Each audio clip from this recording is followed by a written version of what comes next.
When my daughter-in-law told me it would be better if I found somewhere else to live, I smiled instead of crying. I remember that part clearly. My lips curved upward, slow and careful, like my face had learned how to pretend before my heart could speak. Inside, something folded in on itself. Quietly. Like a letter never sent. Like a door closing without a sound. I stood in the doorway of the kitchen, holding a dish towel that was already dry. I had been wiping the same spot on the counter for a long time.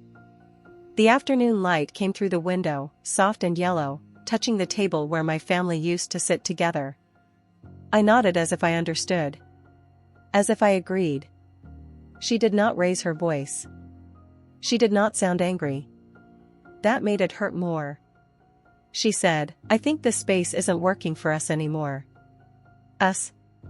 That word stayed in the air longer than anything else. I looked past her, toward the living room where my son sat on the couch, his eyes fixed on his phone. He did not look up. Not even once. I waited.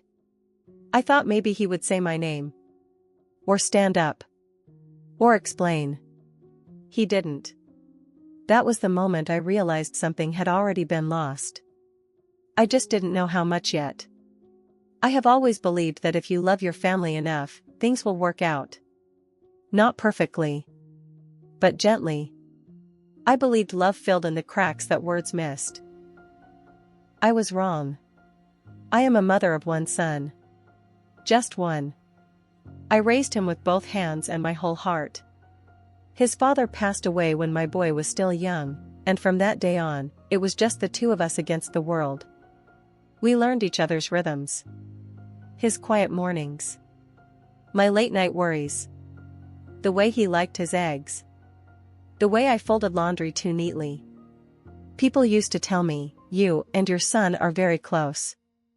I took that as a compliment. I didn't know closeness could later become distance. When he met his wife, I was happy. Truly happy. She was polite. Soft-spoken. She smiled with her eyes. I remember thinking that my son had found someone who would take care of him when I no longer could. That thought gave me peace. I did not see the line I was supposed to step back behind. No one showed me where it was. When they asked me to move in after the wedding, it felt natural. They said it made sense. The house had space. I could help with meals. With cleaning. With the baby they hoped to have someday. I told myself this was the next chapter. A shared one. At first, everything felt warm. I cooked. I cleaned. I woke early and slept late. I tried to stay out of the way while still being useful. I learned to walk softly through the house, like a guest who had overstayed but did not know how to leave. There were small signs. I see them now. The way conversation stopped when I entered a room. The way my daughter-in-law began to redo things I had already finished. The way my son started saying, "We'll talk later," and later never came. But at the time, I told myself I was imagining things. I told myself I was being sensitive. Mothers often are, people say. I kept quiet. Silence became my habit. One evening, I heard them talking in their bedroom. Not loudly. Just enough. My name floated through the door, light but unmistakable. I stood in the hallway, holding a basket of folded towels, my arms starting to ache. "She means well," my son said. That sentence stayed with me. Means well. It sounded like an ending. I went back to my room and put the towels away slowly, one by one. I sat on the bed afterward and looked around. My room was neat. Too neat. No pictures on the walls. No marks of time. I realized then that I had been living carefully, like someone afraid to leave fingerprints. I missed my old house. The small one with the creaky floor and the blue door. I had sold it because this was supposed to be home now. That night, I cried into my pillow without making a sound. I did not want anyone to hear. I did not want to be a problem. Mothers like me often learn to disappear gently. The days went on. Breakfasts became quiet. Dinners were rushed. I started eating earlier, alone, so I wouldn't interrupt their evenings. I washed my own dishes quickly and put them away before anyone noticed. Sometimes my son would smile at me, quick and distracted. Sometimes he would ask if I was okay. I always said yes. What else was I supposed to say? That I felt like furniture in a house I helped build? That I was shrinking inside my own heart? No. I said yes. Then came the afternoon in the kitchen. The dish towel. The soft voice. The smile I wore like armor. My daughter-in-law talked about space. About independence. About how things had changed since the wedding. She said she hoped I would understand. I told her I did. My son stayed silent. I packed that night. I did not take much. I had learned how to live lightly. I folded my clothes into 2 suitcases. I placed my shoes carefully at the bottom. I left the room clean. Empty. Like I had never been there. When I closed the door behind me, I paused. Just for a second. I listened to the house. The refrigerator humming. The clock ticking. Life going on without me. No one came to stop me. I stayed with a friend at first. She asked questions. I answered with half smiles and vague words. I did not want to explain something I did not fully understand myself. At night, I stared at the ceiling and replayed every moment. Every word. Every silence. I wondered what I had done wrong. Or what I had failed to do at all. I missed my son. Not the grown man who sat on the couch and looked at his phone. But the boy who used to run toward me after school. The boy who trusted me with everything. I wondered when I stopped being part of his us. There is a special kind of loneliness that comes from being unwanted by the people you gave your life to. It does not scream. It whispers. It asks questions you cannot answer. Was I too much? Or not enough? Did I stay too close? Or pull away too late? The truth did not come all at once. It never does. It comes slowly. Like understanding after a long night. And I did not know it yet, but the hardest part was still ahead. Because losing a place in a house is one thing. Realizing you lost your place in someone's heart is another. That realization would come later. Much later. And when it did, it would be too late to hold on to what I once had. After I left their house, time began to move differently. Days felt longer, but somehow emptier. I would wake up early, out of habit, even though there was nowhere I needed to be. My friend's guest room was kind, but it was not mine. The bed was soft in a way that did not know my shape.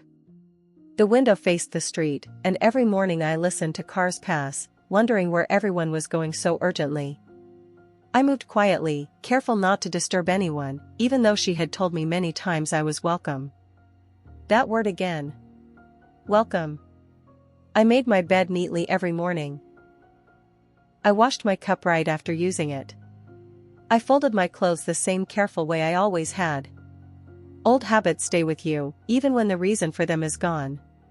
Some afternoons, I would sit by the window and think about my son's childhood. The memories came without effort. They never asked permission. I remembered his first day of school. How he held my hand too tightly. How he cried when I left, and how I cried too, once I reached the car. I remembered helping him with homework at the kitchen table, the same table where, years later, I would be told I no longer belonged. Back then, the kitchen was loud. Full of questions. Full of life. I wondered when it became quiet. I have always believed that families do not break all at once. They crack slowly. Silently. One small moment at a time. When my son introduced me to the woman who would become his wife, I saw kindness in her. She spoke gently. She thanked me often. She called me mom once, early on, and I remember how my heart lifted at that simple word. I thought it meant I was accepted. I did not know that words can change meaning over time. After they married, I tried to give them space. At least, I thought I did. I told myself I was helping, not hovering. I cooked meals because I loved cooking. I cleaned because I liked a tidy house. I gave advice only when asked, or so I believed. But memory is a tricky thing. It softens us in our own stories. Sometimes, I wonder if I missed the look on her face when I rearranged the pantry. Or the sigh when I folded laundry the wrong way. Or the pause before she answered when I asked simple questions. At the time, I told myself these were small things. Normal things. Everyone needs time to adjust, I thought. So I waited. And I stayed quiet. My son began changing too, though I noticed it only later. He became more careful with his words around me. More distant. He laughed less when I entered the room. His hugs became quick, like tasks to be completed. I asked him once, gently, if everything was okay. He smiled and said, "Of course, Mom. Don't worry so much." So I stopped asking. I did not want to be a burden. I did not want to be the reason for tension. I wanted to be easy. I did not know that in trying to be easy, I was slowly making myself invisible. There were evenings when the three of us sat together in the living room, but it felt like we were in different worlds. They talked about plans. About work. About trips they might take someday.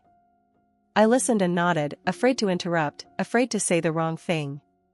Sometimes I would speak, and the room would go quiet for just a second too long. Not long enough to be obvious. Just long enough to be felt. That pause hurt more than words ever could. I began spending more time in my room. Reading. Folding clothes that were already folded. Calling old friends just to hear another voice. I told myself I was giving them space. But space can feel like absence when it lasts too long. I remember one Sunday afternoon clearly. I had made soup. The kind my son loved as a child. I carried the pot carefully to the table, proud of how it smelled, proud of how familiar it felt. I set out bowls and spoons, just like I always had. My daughter-in-law looked at the soup and smiled politely. "Oh," she said, "we already ordered something." She had not told me. No one had. I laughed softly and said it was fine. I said I would save it for later. I carried the pot back to the stove, my hands shaking just a little. That soup stayed in the refrigerator for days, untouched. It wasn't about the food. It was about not being needed. After I moved out, I replayed moments like that over and over. They lined up in my mind like quiet witnesses. The time my daughter-in-law thanked me for helping, but her eyes looked tired. The time my son chose silence instead of stepping in. The way the house felt less like a home and more like a place I passed through. I wondered if I should have spoken up. Or stepped back sooner. Or asked harder questions. But mothers are taught not to demand. We are taught to endure. I tried calling my son a week after I left. I told myself I would keep it light. Just a check-in. Just a hello. He answered after a few rings. "Hi, Mom," he said. His voice sounded the same. And somehow, completely different. I asked how he was. I asked how work was going. I did not ask why he had not called. I did not ask why he had let me leave without a word. He said he was busy. He said things were fine. He said they would talk soon. Soon did not come. Loneliness has a way of making ordinary things feel heavy. I went for walks alone. I sat in cafes and watched families at other tables. Mothers laughing with daughters. Sons pulling out chairs for aging parents. Small gestures that felt enormous to me. I did not feel angry. I felt tired. Tired of wondering where I fit. Tired of carrying love that had nowhere to land. At night, I asked myself the same question again and again. When did I lose them? Not the house. Not the room. But the place in their lives. I did not have an answer yet. Only a growing ache that told me something precious had slipped through my fingers while I was trying too hard to hold on. Looking back now, I can see that the story did not begin with the day I was asked to leave. It began long before that. In small moments. In unspoken feelings. In misunderstandings that were never cleared. Families often fall apart quietly. No shouting. No slammed doors. Just distance. And silence. And by the time you realize what is happening, the gap is already too wide to cross easily. After a few weeks of quiet mornings and slow afternoons, I began sensing the weight of each day in a new way. It wasn't loud. It wasn't dramatic. It was the kind of ache that settles just below awareness, like a whisper of something unfinished. I started keeping a small notebook. I wrote down memories. Little things that mattered. I wrote about the sound of my son's laughter from years ago. The way he used to call my name, full of joy. I wrote about birthdays and quiet breakfasts and evenings sitting together before everything changed. Writing helped. At least, it made the memories feel gentle instead of sharp. But even with the notebook, there were moments when the silence would rush in, heavy like rain in winter. That kind of silence makes a person both think and feel too much. It made me remember things I had forgotten. It made me long for things I could no longer hold. One morning, I decided to visit the park near my friend's house. I thought fresh air might clear my chest, that maybe the air could carry away something heavy inside me. I walked slowly. The sun was soft, not hot. The grass was green. Birds chirped somewhere above. I saw families there. Fathers pushing children on swings. Mothers watching, smiling, or talking. Some sat under trees reading books. Others shared snacks with little hands reaching out. I watched quietly for a long time. I saw a mother help her little boy lace his shoes. He struggled at first, then smiled when he got it right. She clapped softly, pride lighting her face. The boy ran off, and she sat back, content. And in that moment, I realized something inside me twisted, not in bitterness, but in longing. I missed being needed. Not as a helper. Not as someone polite or present. But as someone deeply woven into another life. I missed being part of someone else's everyday. After the park, I stopped by a cafe. I ordered tea and sat by the window, watching people pass. I did not choose a table near the door. I chose one where I could see everything and no one could see me easily. I did not want pity. I wanted presence. I opened my notebook. I wrote. I miss you today more than I expected. I didn't know longing could sharpen like this. As I scribbled the words, I became aware of my eyes getting warm. Just a little. Just enough to notice. That evening, I tried calling my son again. The phone rang a few times before he picked up. Hello? His voice was cautious. Polite. Hi, my son, I said softly. Every word felt measured, careful. I was just calling to say hello. There was a pause. Hi, he said. We spoke for a few minutes. Small talk. Weather. Work. Nothing deep. Nothing that touched the spaces we used to share. But when I said goodbye, I felt both relief and a hollow ache. It was like walking near a beautiful garden I once lived in, but now only seen from the outside. Days passed, and the silence between us grew again. Not harsh. Just wide. I went on small walks. I bought flowers I didn't know what to do with. I watered them carefully, as if nurturing them would teach me how to nurture something that still needed me. One afternoon, I found a letter in the mail from my son. It wasn't long. Just a few lines written on simple paper. He wrote. Hope you're doing well. I'm busy, but thinking of you. Take care. There was no warmth in his handwriting. No closeness. Just distance in polite script. I folded the paper slowly, the edges soft in my hands. I put it on the table beside my notebook and stared at it for a long moment. Sometimes love looks like short sentences on plain paper. The rising conflict in my heart was quiet. It did not shout. It did not demand answers. It just grew heavier, like fog in early morning that refuses to lift. I began going through old photographs one night. Pictures of birthdays. Summer vacations. Holidays.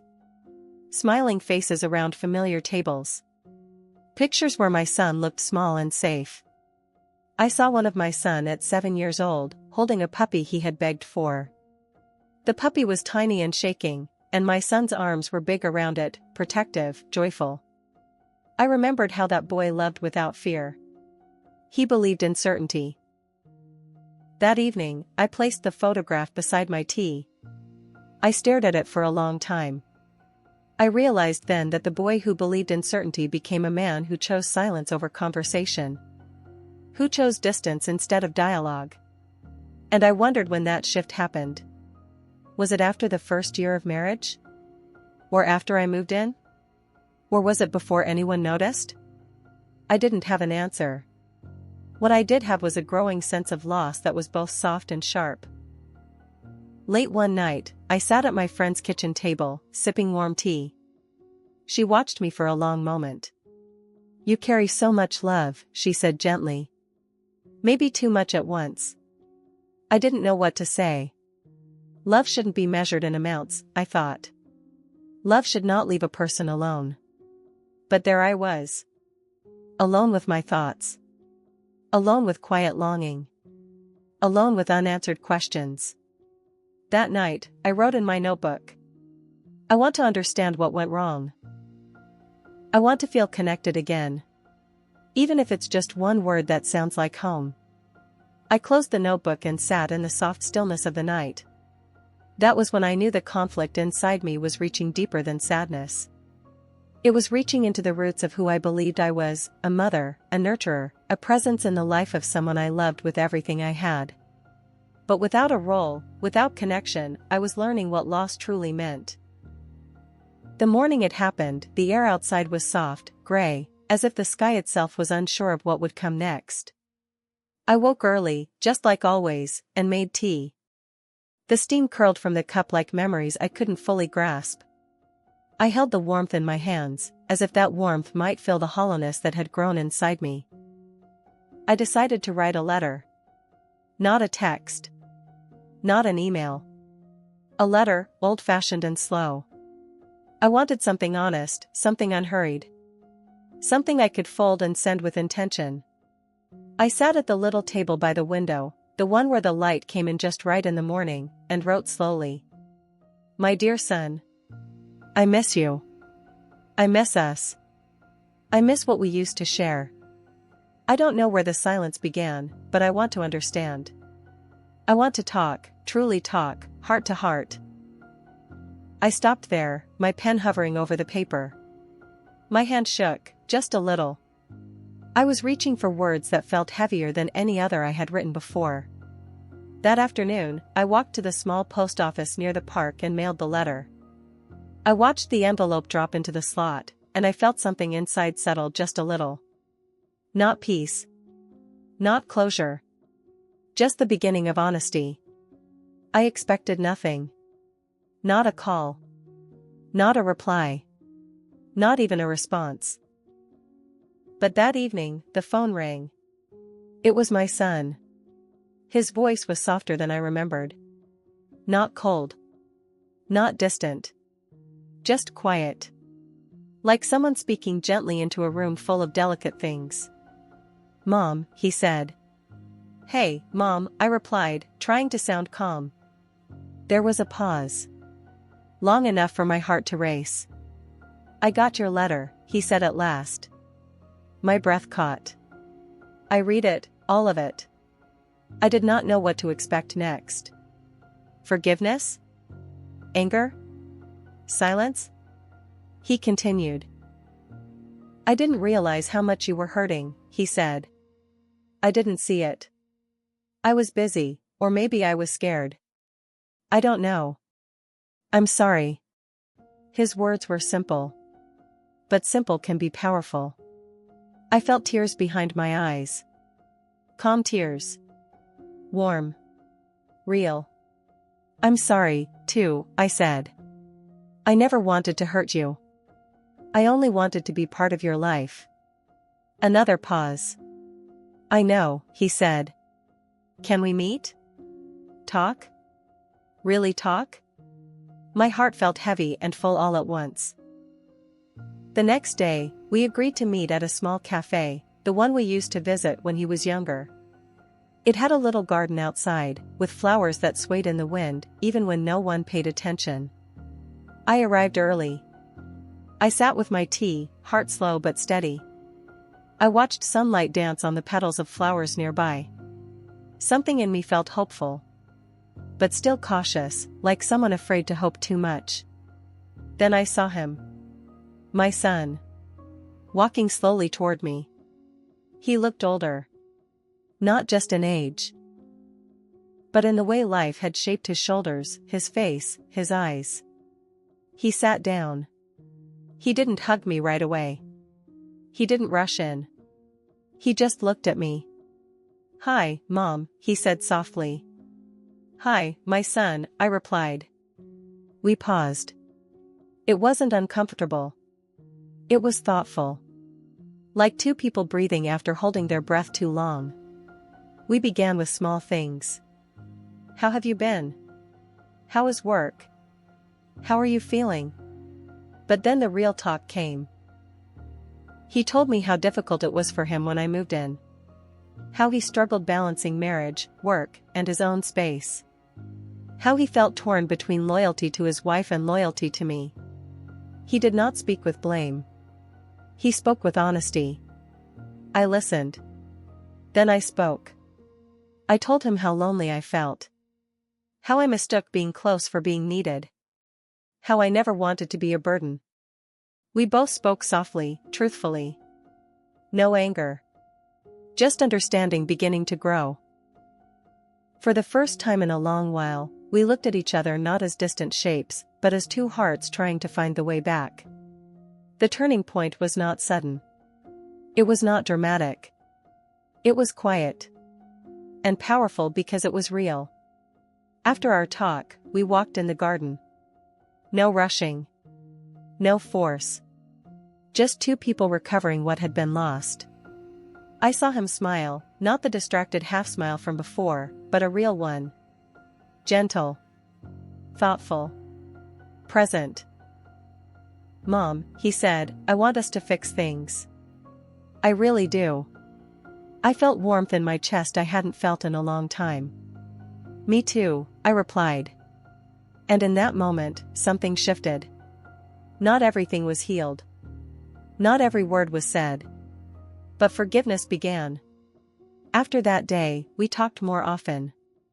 Not perfectly. Not every day. But honestly. Slowly. With intention. He called. I answered with openness. We shared moments where silence was no longer heavy, just calm. I wrote in my notebook that night. Healing does not happen all at once, but it begins when we speak truth in gentle words. I folded the notebook carefully and placed it beside my bed. And for the first time in a long while, sleep felt peaceful. After that day at the cafe, something in me shifted. Not suddenly, like a bright sunrise breaking through clouds, but gently, like morning light growing slower than you expect. I began waking up with a quieter heart. Still tender. Still healing. But no longer hollow. My friend noticed it first. You seem lighter, she said one morning over tea. I didn't correct her. I nodded slowly and smiled in a way that felt real. Some mornings, I would walk through the garden nearby. I watched flowers bloom and petals fall. I saw strength in that, in how something could open slowly and still be beautiful. My son and I began speaking more often. Not every day, but enough that absence no longer felt like a distance between us. Some calls were short. Some were longer. Some didn't say much at all. But there was connection now. And connection mattered more than words. One day, he asked me to lunch. Just the two of us. No awkwardness. No pressure. Just time. And when we sat across from each other, the conversation felt comfortable, like old pages gently turning. We talked about small things first, the quiet rhythms of life. My love for tea in the morning. His work. Then we talked about deeper things, feelings, fears, hopes. Nothing was rushed. Nothing forced. I felt gratitude in every pause. In every shared smile. In every silence that no longer felt heavy. Forgiveness is not an event. It is a process. It doesn't have a timeline. It doesn't come with a finish line. It grows in ordinary moments. In the way he said, "Mom, how are you today?" In the way I said, "I'm okay. Thank you for asking." In the simple fact that we tried again. I invited him for dinner one evening. Just a simple meal, my favorite pot roast, carrots and potatoes, small green beans on the side.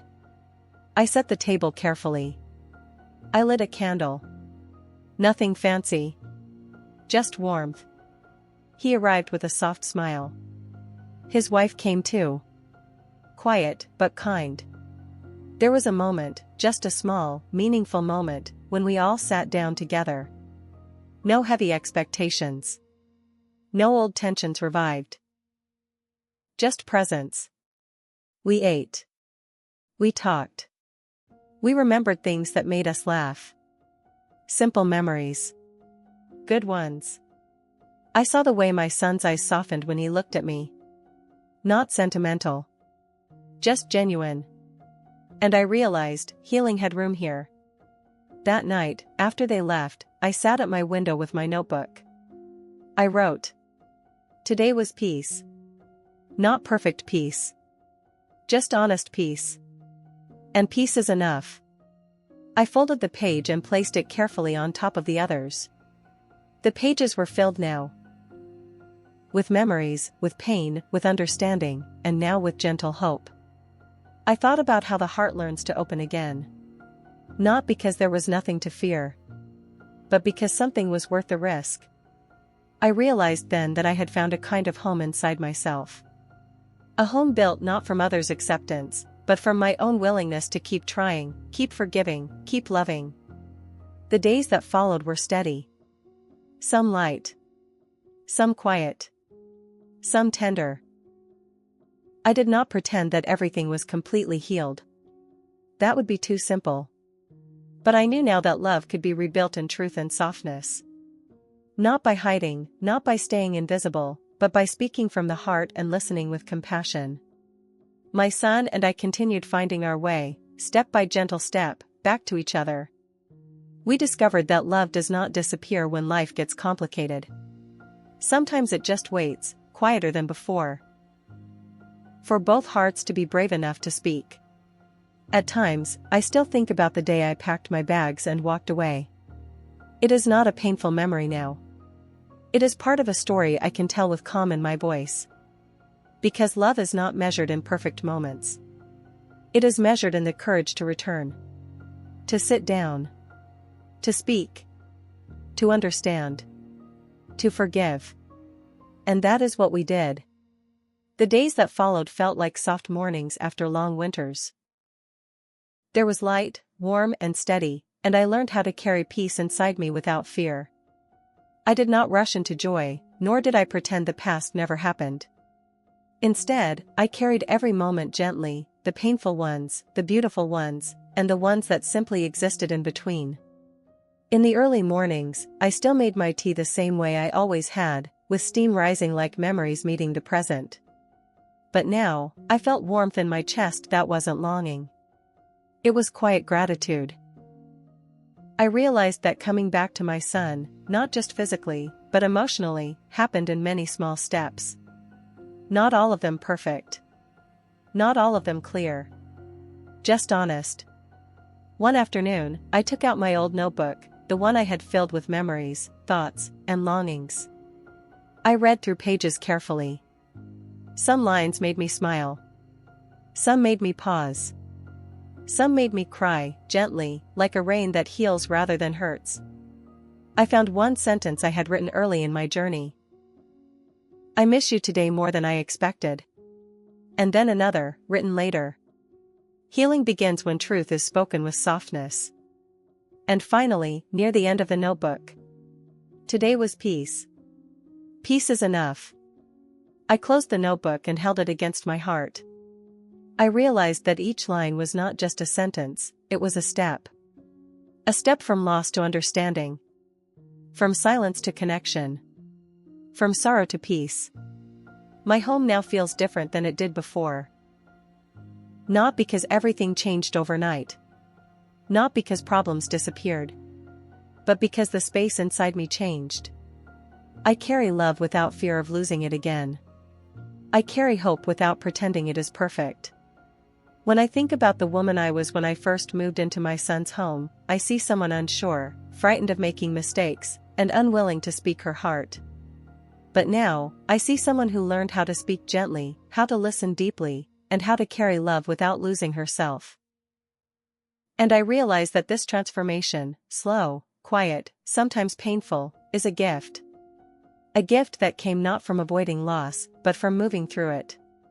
One evening, my son called me as the sun dipped low in the sky. "Mom," he said softly, "let's have dinner together again, next Sunday? At my place?" I smiled before I answered. Not the polite smile of the past. Not the cautious smile of yesterday. A real one, full, warm, and genuine. "Yes," I said. "I'd love that."